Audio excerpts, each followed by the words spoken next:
চুষি ক্ষীর। চুষি ক্ষীর চুষে চুষে খায় তা না, এই ক্ষীরটা খেতে চেটে পুটে খাওয়া যায়। তাই কড়াতে জল নিলাম, সামান্যই জল নিলাম, 1 চিমটি নুন দিয়ে দিলাম। এবার চাল গুঁড়ো দিয়ে দিলাম ওই গরম জলের সঙ্গে। তাড়াতাড়ি করে গুলে নিলাম জলের সঙ্গে, যাতে ডেলা না পাকিয়ে যায়।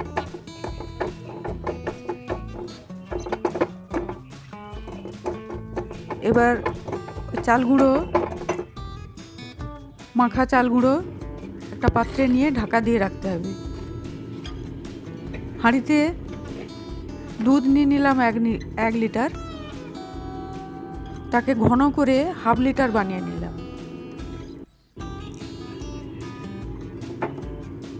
এবার চাল মাখা চাল গরম জলে যেটা মেখে রেখেছিলাম, ওটা হাত দিয়ে ভালো করে ঠেসে নিতে হবে, যেন মোলায়েম হয়ে যায়, একদম একটা চিট ভাব যেন আসে। এবার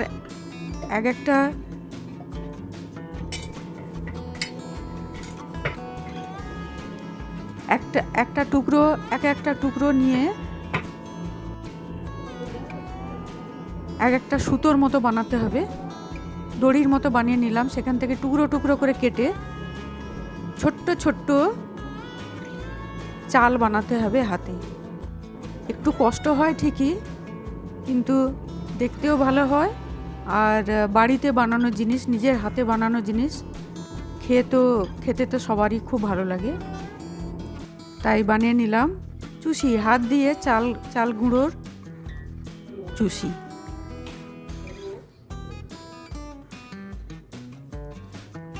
চুষিগুলোর মধ্যে সামান্য চাল গুঁড়ো দিয়েও রাখলাম, যাতে একটা আরেকটার সঙ্গে মিশে না যায়, লেগে আটকে না থাকে। তাই সামান্য চাল গুঁড়ো ছড়িয়ে রাখলাম ওর মধ্যে।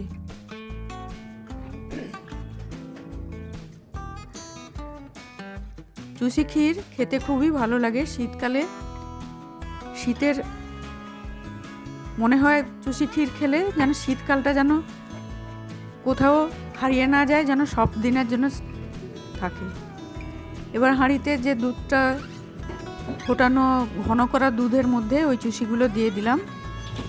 ½ কাপ মিল্ক পাউডার দিয়ে দিলাম। মিল্ক পাউডার দিলে পায়েসের স্বাদ দুগুণ বেড়ে যায়। মিল্ক পাউডার দিয়ে দিলাম, ওর সঙ্গে মিশিয়ে নিলাম দুধের সঙ্গে ভালো করে। এবার গুড় দিয়ে দিলাম 1 কাপ। গুড় দিয়ে দিলাম 1 কাপ, মিশিয়ে নিলাম। গুড় দিয়ে বেশিক্ষণ ফোটানো যাবে না, তাহলে দুধটা ফেটে যেতে পারে। তাই এবার ঢাকা দিয়ে রাখতে হবে কিছুক্ষণ, সব কিছু একসঙ্গে, পুরো ফ্লেভারটা সব কিছু একসঙ্গে যাতে মিশে যায়। এবার পরিবেশন করার পালা। পরিবেশন করলাম, নিজে খেয়েও দেখলাম, অসাধারণ খেতে হয়েছে। আহা, কি স্বাদ চুষি পায়েসের! আপনারাও বাড়িতে বানান চুষি পায়েস। কেমন লাগলো চুষি পায়েস আমাকে কমেন্ট করে জানাবেন। চুষি পায়েস।